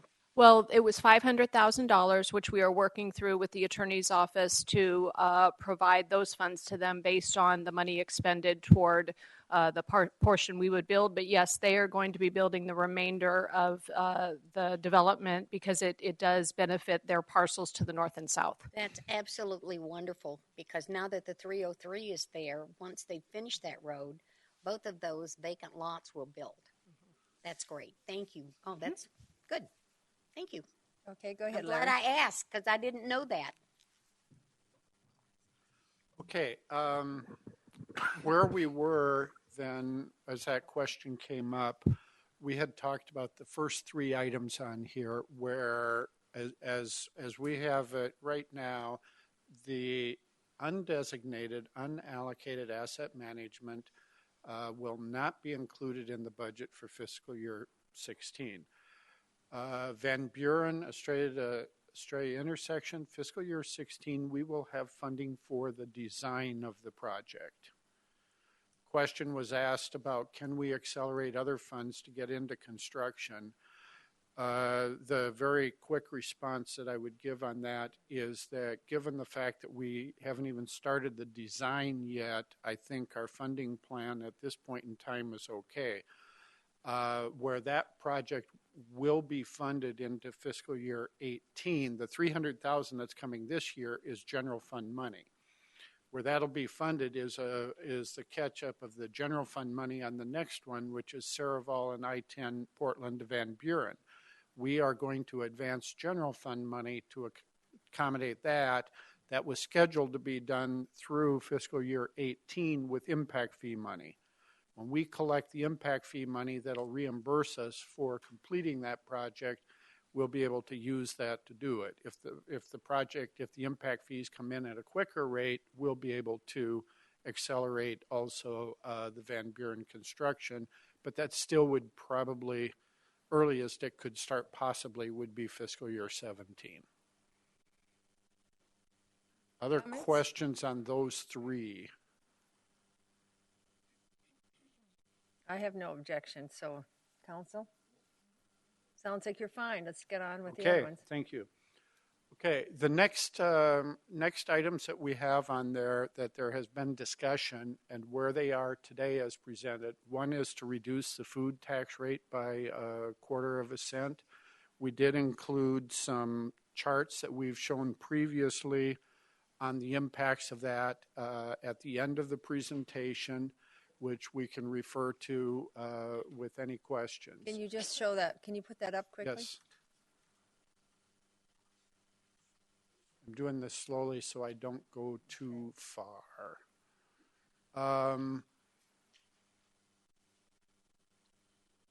Yeah, the total fiscal year 14 revenue on the food sales tax is estimated at $2 million. And I use the term estimated because we don't get a complete breakdown of that. And so we're going with the numbers we've estimated all along as to what those numbers are.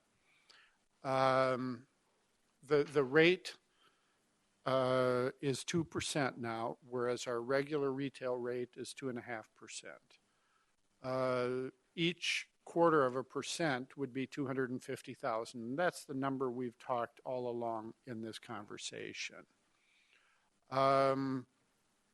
The bill, typical bill, and this was based on a couple of actual grocery stores that we did a comparison on, is about 50-50. About half of the bill, slightly less than half, goes towards food. The other 46% goes towards food, and 54% goes towards retail. Oh, so tell us what portion of that will, if you say eliminate it, what portion will the people still have to pay? Explain to the people about the retail side. Okay, so yeah, I'm going to try to do the math in my head real quick to do it on a dollar worth of a purchase. A typical dollar or $100, because it's easier to do that. $54 of that is generally retail. That's on average. $46 is on food sales tax. So today, the charge would on the $46 would be at 2% for that. So that would work out to about 92 cents, I believe, on that $100. The $54 would be at 2.5%, so that would work out to somewhere in the area of, we'll say, 12 or $1.20, $1.30, some $1.35. She ran a calculation there for me. So that would be about where those numbers are for those numbers.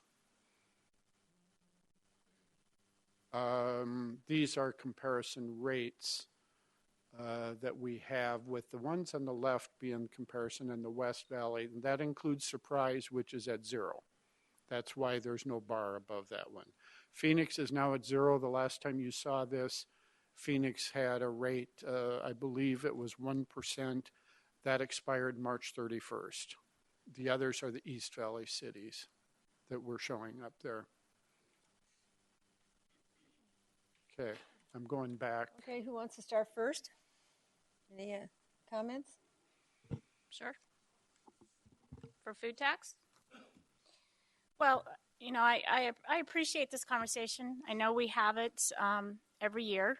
And you know, in the 8 years that I've been on council, I can appreciate the challenges that we have every single year. You know, we've gone through recession. We've gone through things of change. There will always be something that, as we know, we've been planning it, we've been discussing it. There's always something that will be a challenge for a city of our growth. And there will always be wants and needs. That's not going to change probably for the next 30 years. I mean, we are in that type of scenario with our city. And so I understand that. But I also recognize that in 8 years of watching how this all plays out, when we talk about balance, and we had the situation where we had to raise sales tax, I look at the landscape, and I believe, as a businesswoman, I believe in a balanced bottom line. I also believe in a broad range of revenues, because that way, as things change, our city has the ability to ebb and flow with the economy. And so, I'm not novice to any of this, but I also believe that there's a balance that we need to continue to always look at for our citizens. And when we look at balance, and when we look at a broad base, you know, I've never argued our property tax, because I believe there should always be some property tax, because that adds to that broad base of revenue. When we've noticed in the last, this last year, this coming year, valuations are going up. We actually foresee valuations and just growth. We're going to be seeing at least another $400,000 in the primary property tax. Those are all good things. We're seeing our revenues increase. We are seeing where we've had staff and our citizens and our business community that have had to sacrifice. And we've had the ability the last couple of years to try to fix those sacrifices. You know, this year alone, we're going to be giving our employees close to $2 million worth of raises and trying to stay competitive. We also have had to eat over the years the increase of the health insurance rates. You know, those are things globally that we just have no control of. But we are doing our best as a city to take care of those demands, those needs, and what's expected. But a balance also has to be for the citizens in our city that are in fixed incomes. Their house value may have increased, but they don't feel that. They are going to feel the maybe $10 more or $35 more a year that they're going to be paying in their property tax that they weren't planning for when they're on a fixed income. And there is a section of our city that our residents are in lower income areas. I mean, we do have schools that are Title I schools that are free and reduced lunches because there are people that, have those issues. So to me, regardless that it's $1.50 a savings per weekly trip to the grocery store really is irrelevant because in the next few months, we're going to be sitting there looking at what's the increase to water and wastewater and what's the increase to trash or whatever it may be. And somebody's going to say, well, it's only $3.50 per resident. Well, you know what? When I say it's only $1.50 per resident saving, it does matter. In a year's time, that's a tank of gas to somebody. I mean, those are the things we look at. The last 3 years, we have discussed this, and there's been a reason that we've been concerned, and I have stuck with you guys, believing as a team that these were normal things that we should be concerned about. We were worried about the economy. We were worried about sequestration.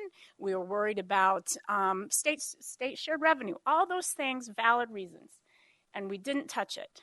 Well, this year, to me, part of this balanced budget is balancing it in the need of our citizens. And I believe that if it even has to be a January 1 start date, it could be 0.25% or it could be 0.5%. But that's where I'm sticking with to vote on this budget. It's going to be balanced for me. And that's my statement. For some other council person to talk, Councilman Holman. It's always hard to say that a tax needs to stay in place. However, my observation of this year's budget is that this is not the time. It's just not the time. And you can tell me I haven't been here for 8 years, so I haven't had the discussion for 8 years. However, I too have been a business person for a very long time.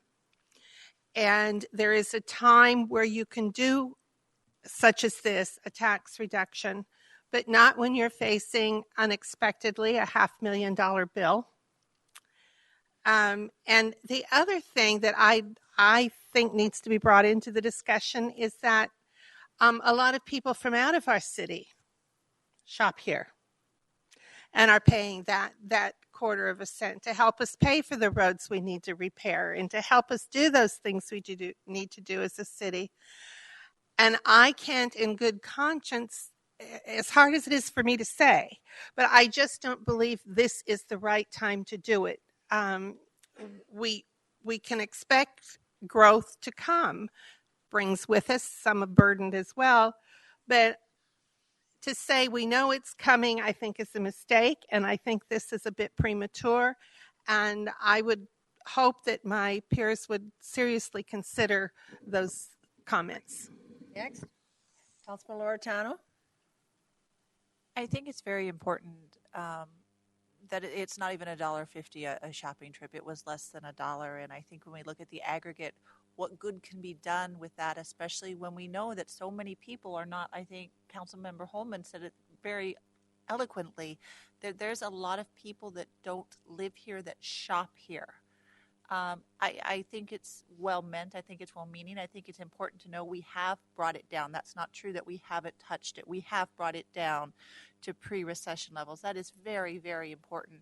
Did I say didn't touch it? Yeah, you said we didn't touch it. We have. I think we have. You're right. It's No, important. I apologize for that. And I agree. I mean, in a perfect world, that's one thing. But our housing starts aren't where we were hoping they would be. Our mall has been delayed again. We're seeing so many positives, but before I was on council, I don't know if Vice Mayor was here. I know the mayor was, and Joanne. You raised the entire sales tax as a temporary tax. When we get, and that's still considered a temporary tax on everything. When we get to the spot where I'm looking at, we've got papers and papers of needs and CIP and roads that we've been putting off and stoplights we've been putting off. And, there's still budget cuts coming. And they're coming not from us, they're coming from the level down. So if the state has just cut the schools, you think that if they need money next year, they're not going to look somewhere else? They will. Our economy is not back. Our jobs in this state are not back to pre-recession levels. When we get to the point, then I think we need to look at our entire tax structure and that 0.5, I think it was 0.5, I don't want to misstate, that was added on everything. I think that's because we told everyone that was temporary. And unfortunately, we are not there in this state. And I hate to say it, but you look at all the economic outlooks, every year it keeps getting pushed back one more year and one more year that, oh, we're going to be good next year. But we just got our housing starts and they were disappointing. Yes, they were. So I think we have so many positives, but we have so many needs that we have deferred maintenance. Everything from what our citizens want, the park, there's so much stuff that we have out there that we would like to get done, and a lot of it is safety issue. It's a fire station that's going to need to be built, and I think when we look at that small amount in the aggregate, we have to look at the health and safety. But when we get to the place where our economy and our jobs are back and our housing starts are back and we see the broad increase and even our housing values still aren't back to where they were, then I would support not just the food tax, looking at our entire tax structure. Because I know we've got some restaurant taxes, we've got some other things that are a little out of whack. And I agree, I'm not happy where everything is. And I would your point, I understand your point, and I agree with the point in theory. I just don't feel comfortable when I look at all the needs for the health and safety, everything. And these just are perks that we're looking at. These aren't just fun things. These are roads. These are pavements. This is a fire station in a few years. It's a fire truck. So saying that, I understand and I really do support your point, just not at this time. Those aren't ongoing. Next, Councilman Stipp. Sherry, I agree with everything that you said. The economy is not looking good, and the uncertainty is still there, and I would agree with all of that. If that's the case, then why are we looking at a budget that is growing? We're growing a budget by 4 more employees. We are growing a budget by $1.4 million of new program, general fund, ongoing money. We are growing our budget. And if things are so bad, why are we growing? If we want to really be cautious, this budget should not be increasing by very much. Joanne's point is not only are we giving $2 million of salary increases plus the additional benefit increase, but we have also agreed in both of the MOUs to reopen the budget if we're off on our projection or the projections come in higher, as if though we're going to have a windfall and there's going to be more money to give away. At what point do we stop taking from our residents to give in other areas? At what point do we say to ourselves, we need a flat line for a year? We've been in the growth mode in these down economic times for the last 3 years. We've added employees year after year. For the last 3 years, I think we've added employees. Or has it only been the last 2? Would you correct that, please? Is it the last 2, this year and last year? We added employees last year, and then there are 4 being and then asked this for year. So we've added employees the last 2 years if this budget goes through the way that it is. So we're growing our city budget under difficult, dark economic times. What are we really saying? And if we were putting off a fire station or we're not doing some stuff, I guess I could look through that. But there's a lot of things that have been added that perhaps we should really be reconsidering what we do with it. So, does the food tax really have a place? Probably not. But very honestly, it may be in the other sales tax. So we may not be able to address it before next Monday or 2 weeks from now, or whenever we vote on the final budget. But this should become a discussion that we have every single year before we get into tax time or before we get into budget time. Because at some point we all have to look at each other and either say, caution to the wind and we're just going to plow forward, or maybe at some point we'll figure out what's the best strategy. But for us to just ignore it, I don't think is the right way to go. Vice Mayor? I can appreciate the food tax, but here's kind of where I'm coming from. And even though fiscally we've been conservative, this is our 4th year, we're sending the $680,000 a year, correct, for the ballpark to pay the debt service when it comes available in 2019. To me, that's good news and bad news. Good news is we're going to have the money come 2019. The bad news is if the funds are not available from tax, not only is that money going to pay the debt service, this money we've been using every year for one-time projects goes away. It's gone. So you've got this uncertainty going around the corner. We've got a steady revenue source, which has been in the books for years. And from my perspective, now is not the time to reduce it. Now, to me, the only way to reduce it, if you find it, and I know it's difficult for staff to find an ongoing expense that can merit to that, because to me, when we get to the $10 and the $12 million out of our general fund to cover the ballpark, whether it's debt or operating, me personally, that's too large of a percentage against the general fund to start taking money away from the general fund. Now, it is what it is, and I understand that, but I don't believe now is the time to reduce the food tax. Now, if the mall comes or when the mall comes and you get a boost in revenues, I think that's an excellent time to talk about tax policy, because you're not talking about a small growth. You're talking about a nice, big, healthy influx of revenue. But I think right now, with the various things we're going with to take away from our base, I do not believe timing-wise would be a good time. Next. Holly? Well, this may sound trite, but I live on a fixed income. I'm retired, and I'm not out earning any other money. But I'm able to buy my groceries and pay the food tax because I feel the food tax is helping my city provide something that they can't provide some other way. We just had residents come to us, and they're asking for a $500,000 traffic light. Well, it's got to come from somewhere. We do have this conversation every year about the food tax. Every year that I have been on council, we've talked about it. We reduced it 0.25% a year or two ago, and I'm sure we will reduce it even further when we have more income so that we won't miss that. If you can find me a revenue source that will pay for us cutting the food tax, I'll vote for it. But until we find a revenue source that will take that place of what we get for the food tax, I want the food tax to stay where it is for now. And then, as the vice mayor suggested, let's take a look when the mall comes in. We just need more revenue to come into the city to be able to sustain what we're trying to do. And no one likes to tax anyone. No one wants to be unfair. No one on this council likes taxes, but we understand that's how cities are funded.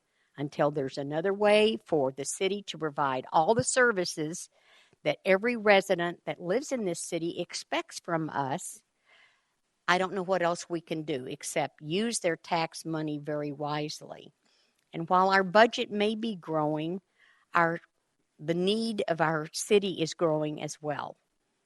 And I appreciate having this conversation. I'm sure we're going to have it again next year. And it's never been on the back burner. It's something that all of us are aware of. And like I say, if we can find another revenue source, I would be happy to vote to disband it. Councilman Osborne? Thank you. And I appreciate everyone's comments. And I knew that it was a chance that I made these statements. It's just how I feel. I also know that this conversation wouldn't have begun because a year ago at our retreat, you told our city manager that we could go 3 years without having any discussion about taxes. And I brought it up again at this retreat, and I said, no, that's not right. And so we are having this conversation. And that's where I get concerned that it will never happen. Because what I see that occurs is that our revenues come in. And we are presented with a budget that every penny of every dollar is programmed in some way. And that's why I get concerned knowing that there's always going to be things that we need to take care of. And you guys all had valid reasons, and I don't, it's not that I don't agree with you on that, because I do. But I also know that we continue to grow, and the revenues continue to grow. And I agree there. The restaurant tax is another one that someday we need to talk about. I don't think it's today either. I've always felt that the item that we have the biggest opportunity to deal with is the food tax, because it is a small amount. When you think about $250,000 in the big picture of everything we do, that's why I always bring it up. And so, I'm not trying to be argumentative or anything like that, and I understand everybody's reasonings, because I agree with you. It's tough to make these kinds of choices. Many things that we always look at, that we talk about of need, also tend to be CIP related, and they're not ongoing. But when we look at the list of ongoing pieces, and I do my best to stay out of the weeds and not tell staff or direct staff to where to be cutting, because I'm staying out of the weeds. That's why I have to make it as a statement of $250,000. I'm not telling you how or where or why, or where it's going to come from, because that's where our staff, who's supposed to be innovative and who's supposed to be good at doing these kinds of things, are going to find it. And so I will leave it at that. I respect everybody's points, because they are valid, but I just had to put mine out there. Thank you. Would you put up the chart of the other cities for me, please?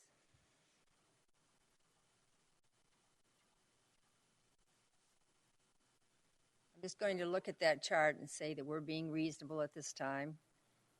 Scottsdale had this on the docket also, to do away with it, and they vetoed it and decided to keep it like it is right now. So when I look at this, and I look at what the other cities are doing, I don't think we're in high violation of overtaxing our people at this time for the groceries. I think the time will come when we'll be able to do that, and we'll be glad to do it, and with a smile.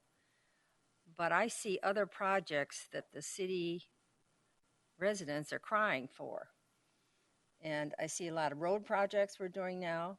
We're doing as much as we can. And it's citizens' requests.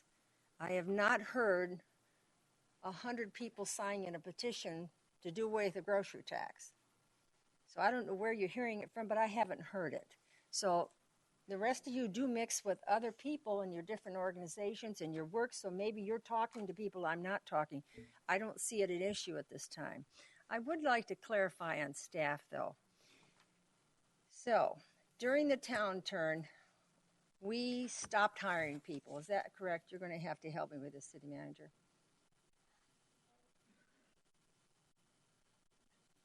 Mayor, members of the council, we did stop hiring. I want to say the last year was fiscal 08. It was in 2009 where we laid off 27 individuals. Most of those were associated with the development processes, planners, inspectors, anyone really related to the development, because we had such a downturn. Then then after that, we repurposed several positions as we looked at the organization instead of requesting new positions. So what we call repurposing. So we changed one position to another. And then it was last year where we did ask for 16 positions. The council did approve those 16 positions. And then this year we have 4 that we're asking for. Right. So there's a lot of demand on staff. And I think about staff during the downturn, and I think about the people that our staff made so many sacrifices. And doing more than one job. It took a great deal of fortitude to stick with the city during that time, because there are other cities that didn't do that. They just made it through it with debt. But we did it. So now it's time again. Our city is starting to come alive again. We're starting to get more projects. We're starting to get more companies. And we all want great service. And so the minute our staff doesn't do service, we're on their tails. Or we get an email. Well, it takes people to give service. You can't expect people that are worn out and tired of working the hours they work and the sacrifice that they work and still give a good service. You're building a community here. It's a huge community and with lots of demands. And I know that it's just generally across the political board, there's this mantra about government and all the money they take from the citizens and why do they deserve it? They never do their job. Well, you just look at this city and what we've accomplished. We don't do it as a council. We just do it policy. Those are the people that are out on the roads. Those are the people that are doing the work, not us. We have kind of an easy job in the sense that we come up here, we research, we do a lot of studying on something so we can come up here and vote. And then we go home. And they come to work very early in the morning and work very late at night. And they do all the extra overtime work too. Because why? Because our citizens demand all of these events. And at every event, it takes the police and it takes the fire and it takes volunteers from the city. It takes departments. All of that is what makes up this city. So the budget has to be a certain amount because we can't do it without it. If we want to decide that we're going to stop right here, okay? We're not going to improve anything. We're not going to build anything. We're not going to have any more social events. We're not going to do anything. We're just going to stop. All right, we'll push the budget down. There kills your growth, and there kills your happy people. 95% of people recommend Goodyear. Why do they recommend Goodyear? It's because the city is run, and because they're happy with the service they get. So that's my position, and at this time, I would not consider this. I agree on that sales tax. I was on and voted on that. And someday I would like to lower that. I truly would. And I would like to look at some of the other taxations we have because I was a citizen sitting in Mayor Kavanaugh's budget committee, and I was just in around the audience. And I did not like what went on, and I did not like the way they passed it, and I did not agree with everything. But at that time, I had no power. So I know that our structure has to be improved someday at the right time. And at that time, if I'm here on this council, I'll be ready to vote for it. So that's my position. So at this point, I think we're done with the discussion. Is that correct? On that particular item, Mayor, we have a couple other items to talk about. I think if I could just make one comment on your comment about you guys having the easy job. For a person that's attended over 5,000 council meetings in my career, I was just kind of adding them up.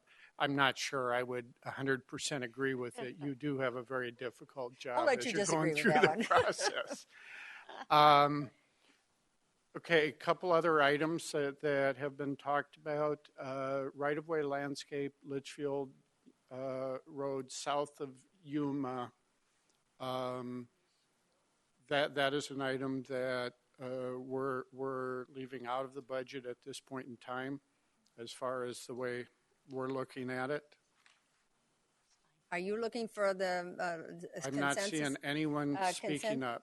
Yeah, do it. Okay. You can see, I don't want to, I'm watching motion and I won't move if move on if I'm seeing that it's not going to work. The third, general fund potential warranted traffic signal. A lot of time was spent on that a week ago. A lot of time was spent on that earlier this evening. And a lot of what this is about from my perspective is also getting us on the path of funding these signals as they're warranted. And so we're showing that or we're planning on showing it in the budget if our estimates hold true. And the final one on this list is the Yuma Bridge repayment. It was spoken to you earlier this evening as a budget balancing perspective. From my perspective, even though as Bob talked about working with city attorney's office to see if there are alternatives, as we're programming a budget, I look at that as something that we have to do It'd be a contractual obligation if we owe it. Hopefully someone can find a way to put that off, but that is what we're looking at in putting the budget together. Any questions on anything on this Any page more or comments and concerns? questions? Councilman Campbell. My question, Larry, on the third warranted traffic signal, we have Yes. 2 that are identified that we've not voted to identify, that staff has identified for council, and then 1 that was undetermined. At this point in time, the specific intersection is undetermined. What our recommendation is, your question of Rebecca when she did the presentation was a very good question. How does this come together? We'll come up and ask you to move forward with it. Yeah. As engineering sees, and they are constantly monitoring these warrants, and as they're seeing it evolve into an issue that a signal warrants attention, at least now there will be funding in place. If none of that happens over the next 12 months, that's fine. Then we're going to have that funding for the next, because we'll be able to carry that over. All right. Well, I thought one of the discussions, I guess it's legal. We're in work session, right? So I can say anything, right? Well, I don't know. What do you want to say? Well, I'm not sure, Wally. Well, I mean, I'm going to talk about it, but If it's budget related, then we're noticed for it this evening. If that well, makes it's traffic light related. That was on tonight's agenda. Right. Okay. That should be fair game.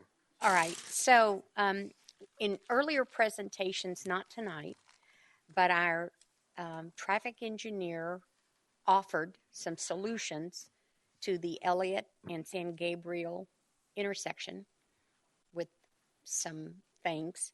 And he talked about that amount of money.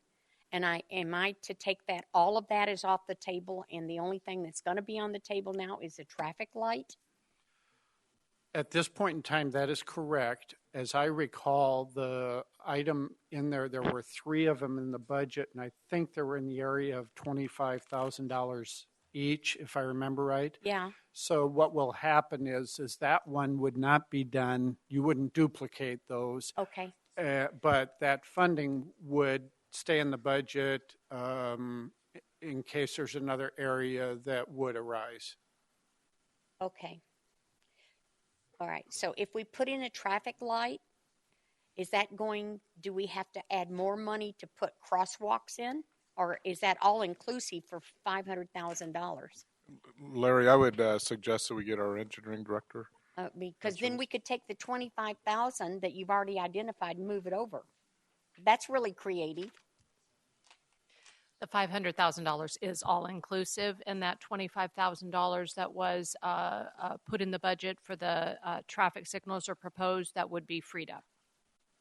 Okay, thank you. That's all my questions. Thank you very much. Any other questions? Okay. Go ahead. I am just, it looks like we're going to keep with how we have it on this chart.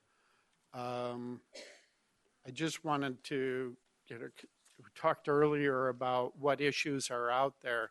There's an emerging issue, and I think you saw a little bit of it over the weekend. It's not included in the budget, but it's something that staff will be monitoring as we move forward. And that is whether or not ambulance service would be something that we would have to get into. There's a work session, I believe, in May, if I remember right, where we're going to visit with you about that. That's an emerging issue, but obviously we can't put that in the budget until we have a lot more information. And so we just wanted you aware that that's coming down the road. Next steps, I want to talk a little bit, and I think also from last week's meeting, and kind of, if you will, for the public's information. I have been through a lot to get to this point today, and I congratulate all of you to get to this point. You've been very helpful tonight in your direction. But I'm not sure, and someone made the point last week, I'm not sure that it's well understood of how much work this group, the 7 of you, have done on this budget over the past 6 months. But it's been a lot of meetings. I think in the future we'll go back each meeting. We don't have to go through it in depth, just to show where we are in the calendar, because that helps a little bit to see just how active you are in this budget process. Now, where we're going from here is a week from today, we will be presenting you with a balanced budget.